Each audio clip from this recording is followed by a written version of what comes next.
Welcome to our second Alumni January term session. My name is Vanessa Connor. I'm the Assistant Director of Alumni Relations here at the Harvard Graduate School of Education with our panelist, Shannon O'Brien. Shannon earned her Master's of Education in 2009, and she's the founder of Whole You Career and Life Strategy, which she founded in 2012. We're delighted to have Shannon joining us today. With that, I will turn it over to Shannon.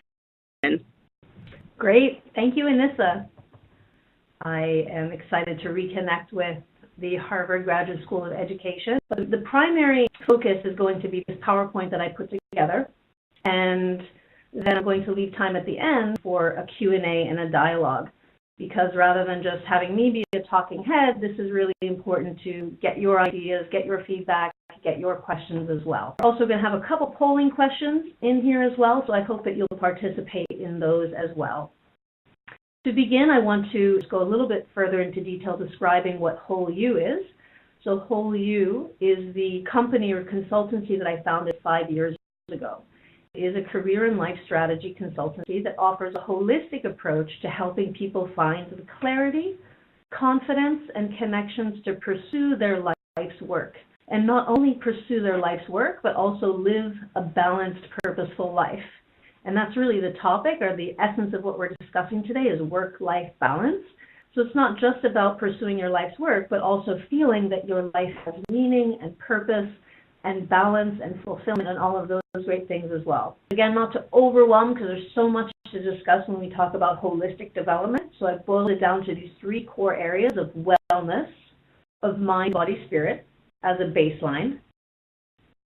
Career, because we all need to make money and feel that we have a raison d'etre, a reason for being, and make money and feel secure. So career has actually been so important, and I've been surprised that most people come to me for career advice. So I've inadvertently become a career advisor, even though I thought that holistic development was going to be more of the focus. Wellness, career, and finally service. Service to others, service to society. So in the description of this webinar, we talked about also giving back to the community, not only ourselves, but also to the community. So that's a very important distinction, because I think we all want to help others, but we can't pour from an empty cup. So we have to begin with our own wellness, our own career, and then think about being of service to others. What is the content? So achieving your optimal work-life balance by developing the whole you. Are you searching for more purpose in your life and career? Then develop your whole you. This webinar will give you tools, 4 tools in specific, to develop more confidence for your work-life balance, and so you can make positive changes for yourself and your community. And Whole You's approach is based on Eastern philosophy, personal development literature, and positive psychology. So today, those 4 tools that I mentioned will address mindfulness, fitness techniques, communication skills, and effective time management. We've all heard them before. This is not new, but it's an opportunity to revisit those core principles that will really help us live a balanced, purposeful life and do our work better and more effectively. It's a good time to be talking about this in January in J-term. So I thought maybe we could have one polling question. So if you could answer this, we'll give you about a minute. Question number 1, did you make any resolutions for 2018? Yes or no? Some people do, some people don't, no judgment, but just did you make any resolutions for 2018? And then the second, have you kept your resolutions so far? They say that we usually break them around February, so hopefully they've been kept so far. So just a little anecdote, for 2017, I had resolutions, both personal and professional. One that's really easy to talk about was I said that I would write down every single financial transaction that I made. So that was a good resolution, and I actually stuck to it, which I was really surprised by. A whole year of writing down all my financial transactions to get more organized. I developed an infographic for Whole You. This holistic development program is designed to illustrate what I was just talking about. So the final bubble at the very bottom, the service bubble, is service, giving to others, like I said. But you can't begin there. It actually needs to start at the very top, which is love, self-love, mindfulness, body, your posture, your energy, your body language, and to nutrition, your home environment, your time management, your image, how you present yourself, your confidence level, etc. Your career, and which I said is so important to so many people. I think they want to start with career. And then network, your community, karma, if you believe in, what goes around comes around. And then finally, service. There are many different infographics that help to present all of the different areas of our life, and this is one attempt that I put together. Another one that you might have seen is, this particular one is from the Institute for Integrative Nutrition. It's called the Circle of Life. And again, this is a way, an exercise to see how balanced is your work and life, how strong is your self-care. And if you've seen this, great. If you haven't, I recommend to look it up online, maybe print it out, make your own. And you can plot on this circle the strength of these different areas and what you might want to improve. So for example, education. That might be an easy one for us. We all went to the ed school. We had a really strong education. I always give a plug for Joe Blatt, who is my advisor in the TIE program. So I feel very confident about my education and how strong it was. And I consider myself a lifelong learner. So I read a lot of books, etc. So I would put a dot on the outermost circle of that education chunk there to signify that I feel pretty well balanced in the education sector. Now, for the finance chunk, let's say I didn't make a lot of sales or whatever it was, maybe I would put a dot on the innermost circle or towards the inside center of this larger circle to signify that, hey, maybe that's an area that I need to work on. And for example, last year in 2017, I said that one of my New Year's resolutions was to track my finances every day to get awareness around where the money is going and to be more organized around that. So that was an action that I took around how I needed to invest time in improving this one area. So you could go around the circle and ask yourself how you rank in each one of these sectors, from social life, relationships, joy, home environment. This is a really great exercise to take an inventory of your work-life balance.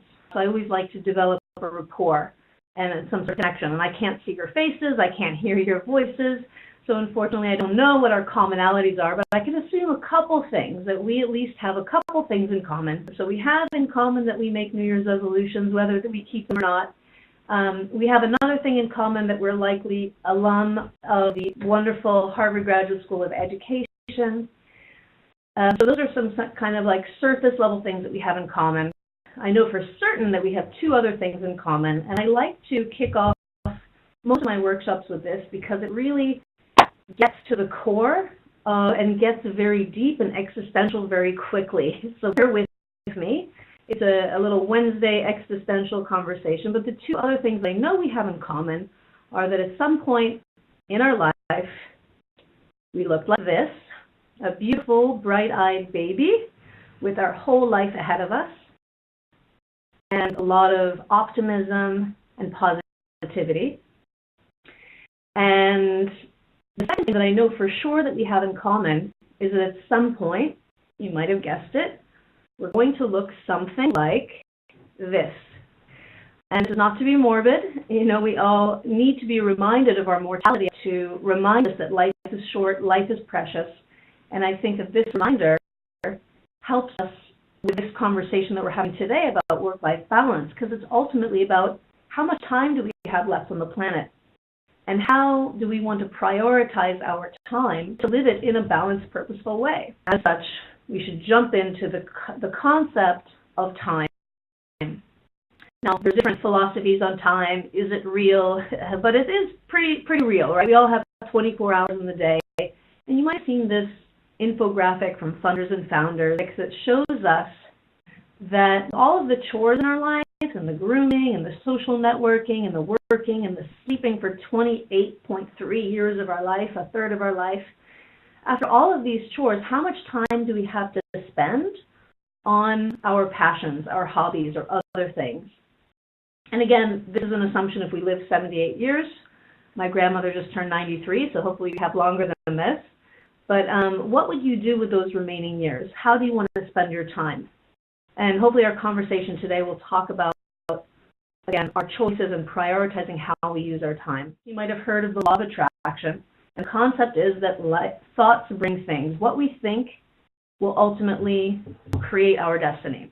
So Gandhi said, your beliefs become your thoughts, Your thoughts become your words become your actions become your habits become your values, and ultimately your values become your destiny.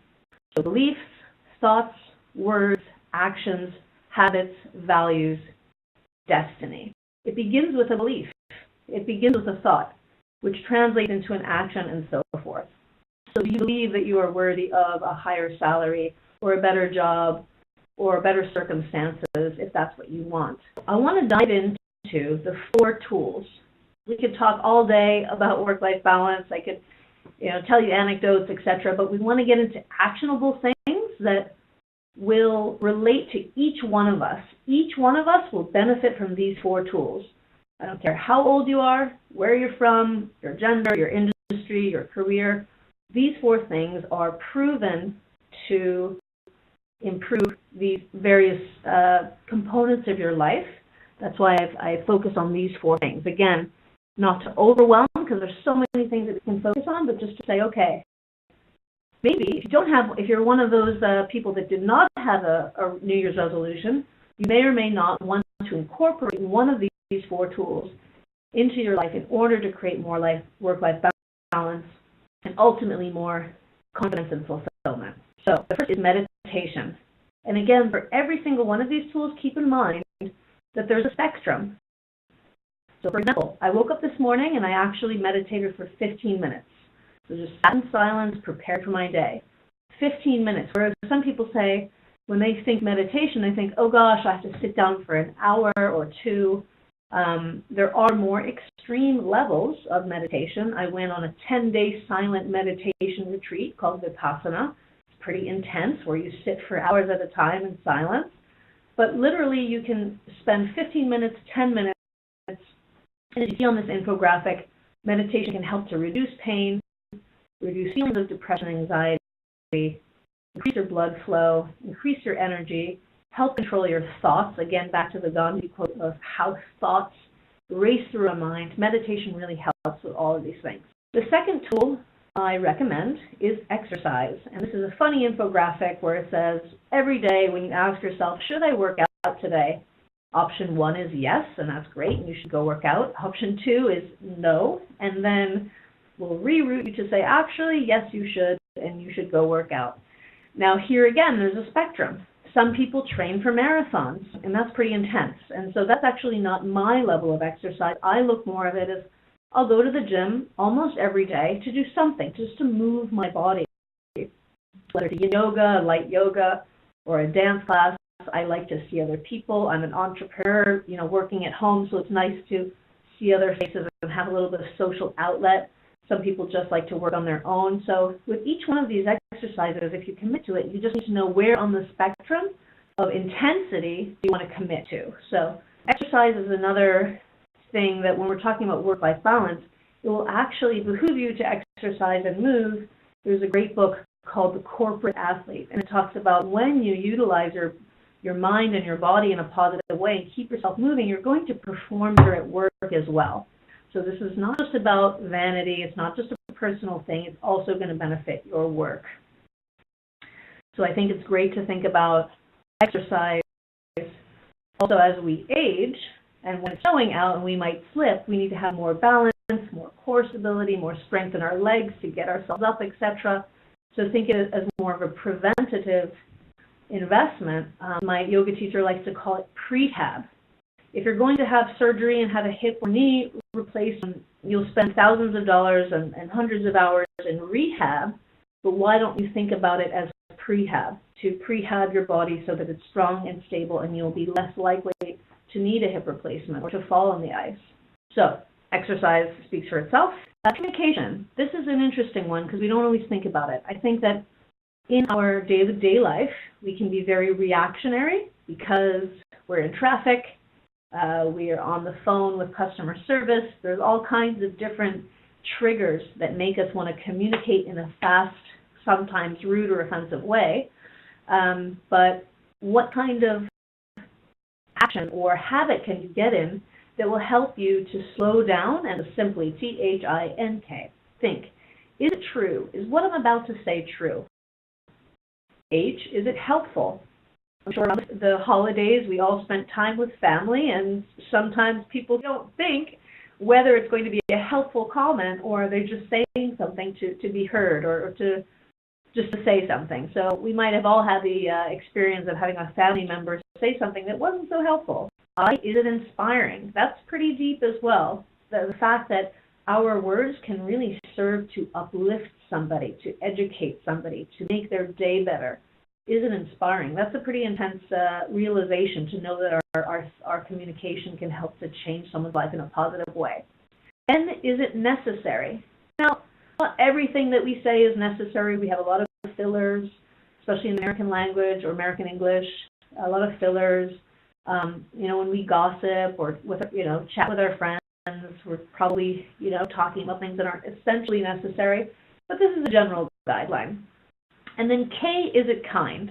So we don't want to be mean to anyone or make anyone's day worse, because again, if you believe in karma, it's going to come back to you anyway.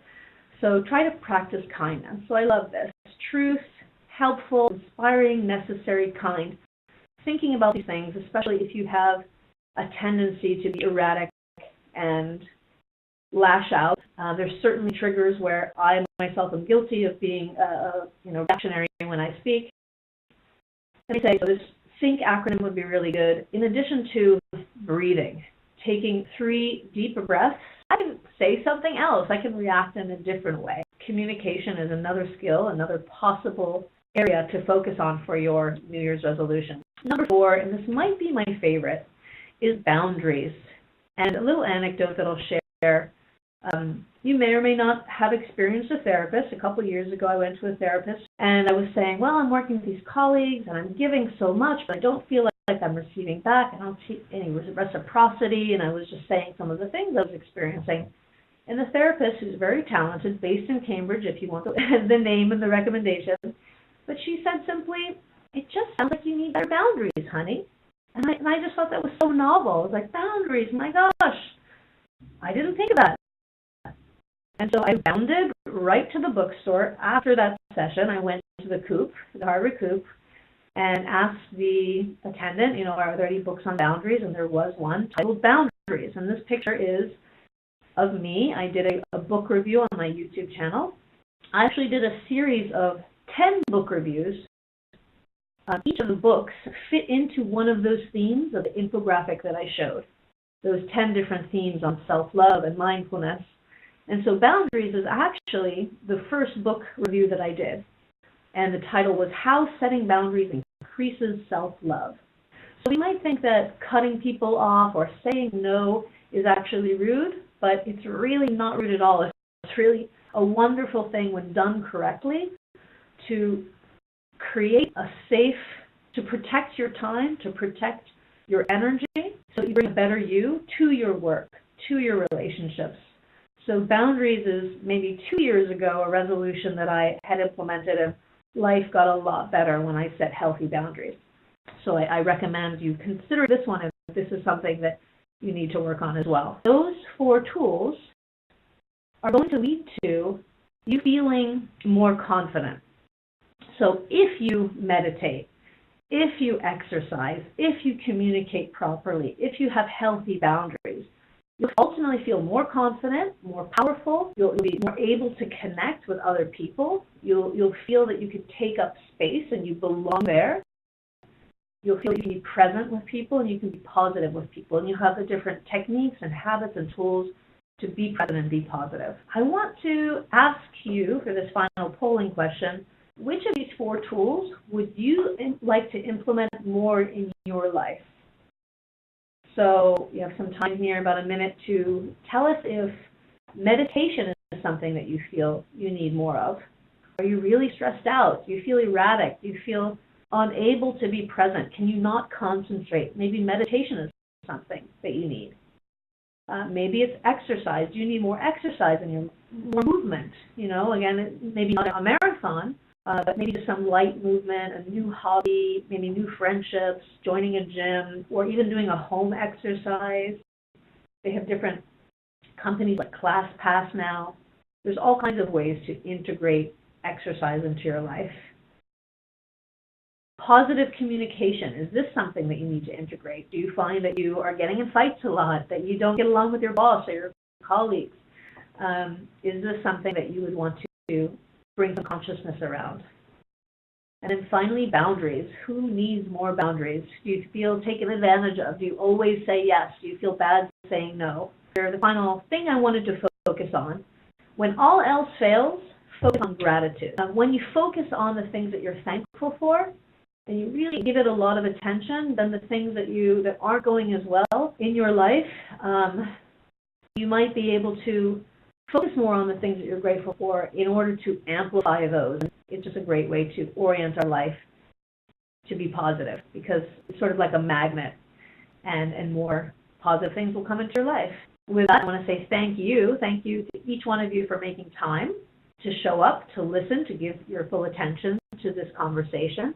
And as I said, I was going to leave half of this conversation, hopefully open it up for any questions that you might have, or any comments, feedback, just things that you want to discuss about work-life balance, about fulfillment, about career development. Hopefully I can answer, or we can open up to the wisdom of the crowd, and maybe someone else has some comments as well. Thanks so much, Shannon. This was a really great session. I already have a question.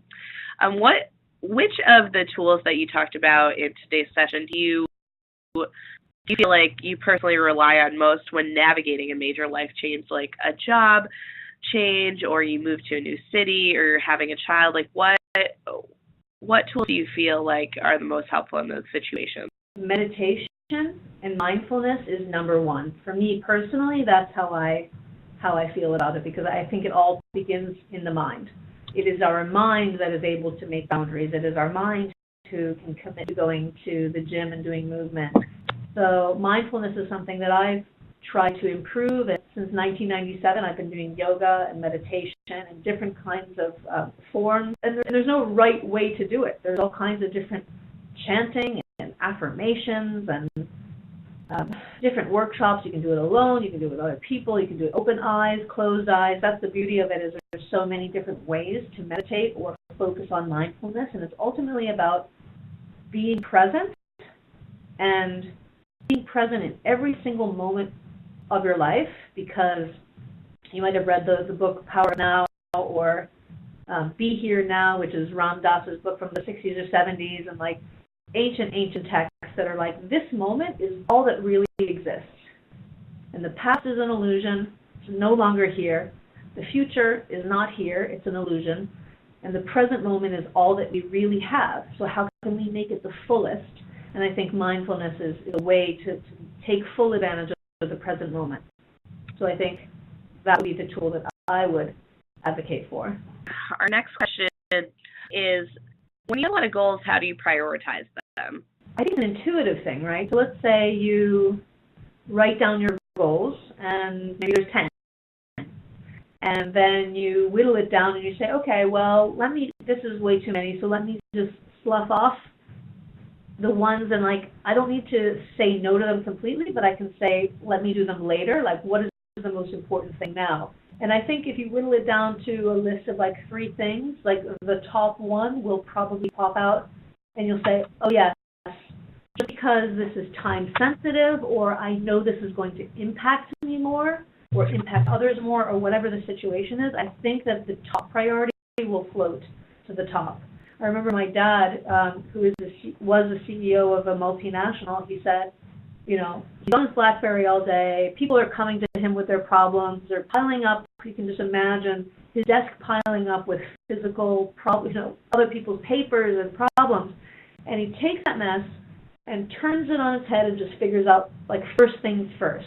The book, Stephen Covey, I believe, 7 Habits of Highly Effective People, put first things first, start with the end in mind. So I think that writing out the entire list is a helpful, useful exercise, but ultimately you'll be able to go through one by one and say, okay, all of these things are important, but really what is like number 1, what is number 2, what is number 3? If you're a good multitasker, some people have, say multitasking is impossible, especially if you are in the present moment and put your full attention on one thing. But maybe you could kill two birds with one stone and do more things than just one at a time. Next question. Do you have any tips for balancing a return to graduate school when work seems endless and it isn't framed in a 9-to-5 context? Yeah, I think it's a great question, and I liken it to being an entrepreneur, honestly, when you're growing your own company. There's a million things to do, and there's no boss. I'm my own boss, so there's no one telling me what to do, which is a great thing, and then it's not a great thing. You have to be your own boss in that situation as well, and say, what's the most important thing for me to focus on? And I remember taking a class at the ed school, I think it was with Bob Keegan. The first time that any teacher had ever told me, well, yes, there's a lot of reading, but if something isn't relevant to your core focus, you maybe don't need to spend your time on it. Maybe you can skip it. So I think, Harvard Ed School students, go-getters, A-type personalities, we want to read every word. We want to take notes on every line. But maybe it's possible to give yourself permission to skip over parts. Now, maybe we're going to get in trouble with the professors here. But when you think about, why did I go back to do this PhD program? What am I actually focusing on? Is it necessary for you to read that, 50-page thing on a topic that doesn't seem really relevant, and you know in your gut that it's not really relevant? So do you maybe break up the reading with a classmate, or read the cliff notes, or talk to the professor about it? I think there's ways around it than to stop pressuring ourselves to be perfect in every single area. And again, so that's for the PhD context, but if you are an entrepreneur or working, so I build my website, I do my finances, I do the sales, I shouldn't probably be doing all of those things. You kind of want to outsource them as well. So I think that we have a tendency to want to do everything perfectly, but I think there's a lot of quotes about done is better than perfect. So sometimes you get it out, you did it, and it's not perfect. So as a perfectionist, I sometimes have problems with that way of thinking, but maybe to cut yourself some slack and say, okay, I did it. It wasn't 100%, it was 80%, but these other things that are so much more important to me are 100%. Another question that we had came about meditation. So you mentioned a lot of different, ways that people can, dive into meditation. But for someone who just really has no idea on where to start, what's kind of the first tool you would recommend or action for someone to take in order to start meditation? I would recommend looking at the Benson Henry Institute for Mind-Body Medicine, and it's all about meditating in a way that you're not reacting to external triggers. And so that's in the Boston area. That's why I recommend it. There's another one out in Western Mass, which is really popular. It's more comprehensive. Again, there's a spectrum of intensity. Something that's like an easy introduction versus months and months long course, and I think that's John Kabat-Zinn. But an easier introduction is just through an app on your phone. There's things like Headspace or Calm.com, so CALM.com, and they have different images that you can look at, different sounds in the background, different voices that you can choose. So if you need some time to just chill out and put it on for at least 5 minutes, just to reconnect and get centered, I think an app could be a great way. They have meditation classes where you could just meet with other people. Sometimes it's helpful to know that other people around you are doing it as well. They may or may not have a money, a payment or a donation, a cost, or you could just find a friend who's also interested in it. Next question is, do you have any advice for beginning again with ease and grace? This comes from a participant that is having a career change. I think beginning again, I would imagine that it can feel very overwhelming, because if you have one identity for a long time, and a lot of my clients are people who are in transition. For example, this man who was in the legal field in his mid-50s, he said, you know what, forget it, I want to be a drone pilot. Okay, a drone pilot, let's do it. Another woman who was in human resources in the corporate environment for 25 years. She said, you know what, forget it. I grew up on a farm. I want to get back to my roots. and I want to focus on building rooftop gardens on the top of buildings downtown to make there more green space, to utilize the space to make it more green. So those are two examples of like flip-flopping, new identities, like brand new lives that they commit to. And it was scary because maybe they don't have the contacts in those areas, maybe they don't have the knowledge, but slowly each one of these individuals started to read books, started to go to meetups, went to conferences, and got excited about this whole new world that was possible for them. So I know that it's scary, but hopefully someone who is starting something new and has a new beginning can see with fresh eyes and see that it's actually very, very exciting to reinvent yourself at any stage of life. Great, thank you. Another question in regards to kind of living your healthiest life. So someone brought up, they're working and sitting a lot all day in meetings. They want to focus on health, but they're just not sure, how to balance that and make time for it when they're inside all day sitting. So what are some tips that you have for not only exercising but also maybe eating healthy given the limitations of work life? My last job was at MIT. I left there in 2013, but it was very much like I had my own office, which I was grateful for because before that I had a cube. So, but both instances I kind of felt trapped in a room, and like nobody else was really going out, and the kind of culture was, okay, we eat lunch at our desks and all that. So this comes back to that exercise of boundaries and saying, you know what, by law I can have, what is it now? The laws might have changed since I was working, but half an hour for lunch, 2 15-minute breaks. By law, I'm able to take those. So I'm going to take a 15-minute stretch break and stretch in my office, or a 15-minute walk break. And in MIT, we could walk down at least the halls, and especially if the weather isn't great out and you can't go outside, just to walk down the hallways of your building, or walk up and down the stairs if you have an elevator and lots of steps in your building. So getting creative about different ways that you can implement healthy activities, and if you're afraid that your boss isn't going to like it, say, look, this is part of my New Year's resolution. This is really important to me. I really want to commit to this. And then maybe you engage other people, engage a colleague or a friend or someone to meet you for lunch. To the unhealthy eating thing, packing your own lunch is always something where you have control and you're able to do something about it. I know that especially around holidays, people bring in all the cookies. I'm a cookie monster. I would almost feel responsible for finishing all of the cookies in the office. Hopefully you have a Sweet Green or somewhere nearby that you could have healthier options as well to choose from, and make it a habit with a colleague or a friend, or ultimately yourself. It all starts from yourself. So I would say that's the conclusion. Setting boundaries, saying what you want to change, and having the necessary conversations with anyone who's blocking that. I think we have time for one more question. Great. And I'll have Ryan read that, and then we can wrap up. Yeah, so this question came to us about how to be a better communicator in general. Is that being one of the keys to success that you mentioned, to be, your best whole you. So this person, just says that they're not very confident in, their ability to communicate. They're more of an introvert. How do they, improve their communication skills so they're taken seriously and that they're getting their point made at work? Step by step, you can improve your communication.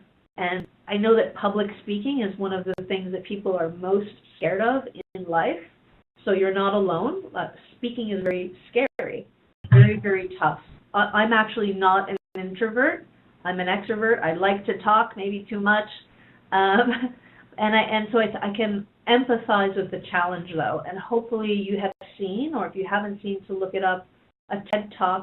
But if you put TED Talk introvert Susan Cain, I think is the last name, Cain, and it talks about the power of introverts, the power of being soft-spoken.